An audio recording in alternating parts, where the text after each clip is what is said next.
Hey guys, welcome to another episode of New Zealand's Biggest Gap Year, where a couple of years ago, Robin and I did an epic challenge around New Zealand, doing 365 days of 365 activities. Yes, that is how much there is to do in New Zealand. And on today's episode, we are exploring the little town of Arrowtown. So check out the video to see what that experience is like, but also stick around till the end, where we're going to go through some of the comments and extra travel tips about this video that we didn't feature the first time round when it was published, but you're going to get more information this time round, so stick around till the end.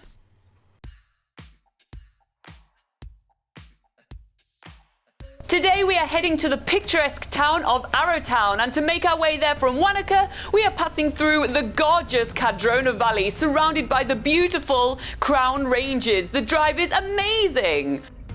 And we take a compulsory stop at the Cardrona Bra Fence, or Bradrona as it is known nowadays. It's had quite a history. It used to be just a random fence people put bras on, and the locals kept taking them down, but now it is here for good. We have feasted our eyes on bras, but we're not leaving one behind today.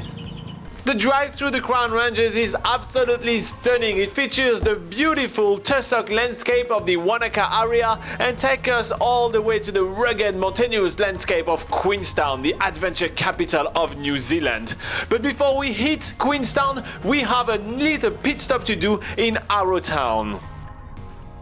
Arrowtown is a quaint little village on the outskirts of Queenstown. It is an old gold mining town and it holds on really hard to its heritage, making it one of the best places to visit with your elderly family members like your granny. But since my granny is not here, Laura will do, and I'm gonna take her for a tour around Arrowtown. Arrowtown is famous for being a gold mining town. It was developed mostly during the gold rush era, when gold was first discovered here in 1862. So we head over to the Lakes District Museum, which has all these relics of the gold mining era, as well as a few temporary art galleries. And all around the town there is all these gold mining related stuff, and we can't help but play with some of them. I have made no effort to find gold yet. You think gold is gonna find you? I hope it does. Moving on from the old gold mining days of Arrowtown, we are making our way through the main street of the little township. And one thing that really catches our eyes is a lineup in front of a candy shop. Obviously, this is something that's going to be of interest to us, so we are getting in no time. If we can't convince you enough that Arrowtown is definitely well worth a visit, look around me right now. There are so many amazing sweets surrounding us right now, but the thing that really catches our eye are the fudge tastings, which you can go and have for free. So we are tasting a variety of amazing things like the creme brulee, M&Ms, fruit nougat, cookies, and so much more. I think we have definitely more than our fair share. Or at least Laura does, because I'm only getting a couple of tasters. She takes everything even before I even see them. My favorite was the M&M's one. Which one was yours? I liked the creme brulee. That was the best seller, but Okay, I was sold. She's just going with the crowd, right? Yeah. Right. But now that Laura's sweet tooth has been activated, there is no stopping her. And she heard that there is a really famous ice cream shop somewhere in Arrowtown. It's actually in one of the back streets nearby the river. So while she is so keen on getting her hand into some really good ice cream, I'm really keen to go check out the nearby river. So we make a compromise with grabbing ice cream and gonna be eating it by the river. Now that we've got our gigantic ice creams on hand, we are making our way to the world famous Arrow River. It used to be a hotspot for gold miners, and apparently tons of gold have been found in this river. But now there is more an area to do some 4x4 driving as well as kayaking. As we sat here alongside the river, we see loads of tourists who have rented gold pans with disappointed looks on their faces, but we are pretty happy to just be surrounded by this amazing scenery. This whole valley has been carved by glaciers. This river was also a filming location for The Lord of the Rings, that scene where Arwen is like, "If you want him, you shall claim him." Now that we have finished nerding out by the river, as well as filling our bellies with way too much sugar, we are going to be slowly making our way back toward the camper van. But we're taking the time to wander around the other side streets of the town, which feature over 70 different buildings left from the gold mining era. So I need to now do an accent like the Queen. Yeah, go for it. One does not approve.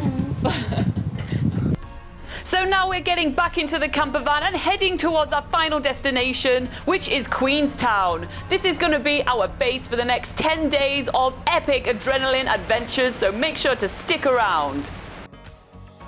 But don't miss tomorrow, because we're starting our 10 adrenaline-filled day feature of Queenstown right here on this channel. Subscribe, don't miss it, you want to be here. With jet boat, bungee, luge, rafting, canyoning, it's gonna be just epic. We are gonna be naked in 10 days. Laura and I are gonna be zombies, just literally roaming around. So don't miss it for anything.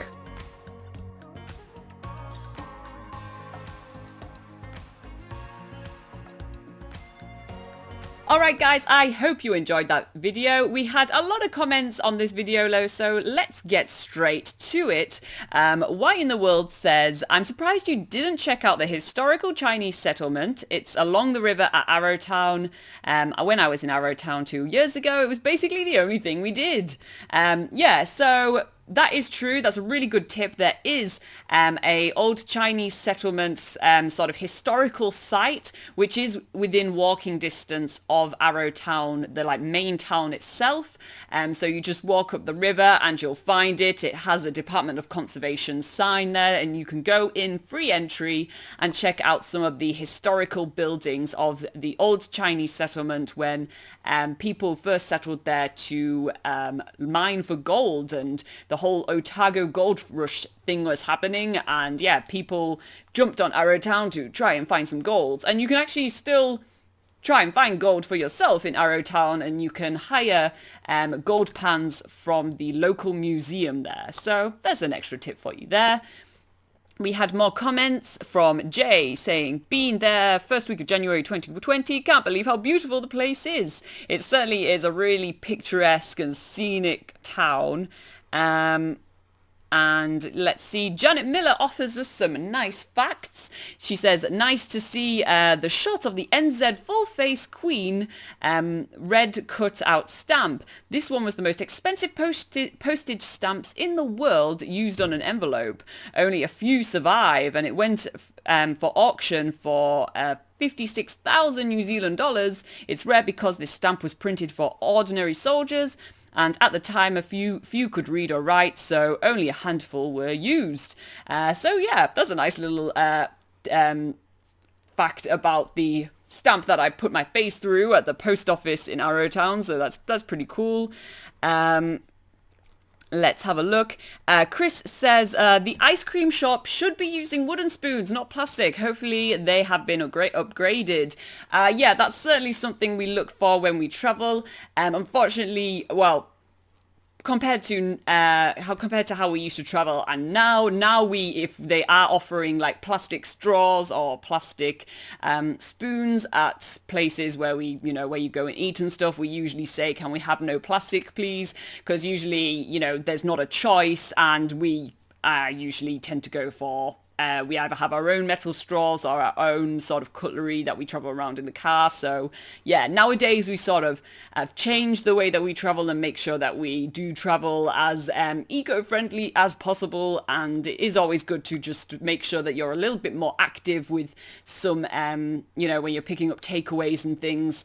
Yeah, don't feel afraid to ask for no plastic straws or no plastic utensils, or even take your own takeaway cups and takeaway containers. That's something that we do a lot now. That's just a better way to stop plastic from going in landfills and keep New Zealand looking a little more beautiful. All right, guys, I hope you enjoyed all those tips about traveling Arrowtown and more. If you do have any questions of your own, you can always put it in the comments of this video. You can also head to nzpocketguide.com for more information about things to do in Arrowtown and more sustainable travel tips for traveling around New Zealand as well. All right, guys, see you for the next episode.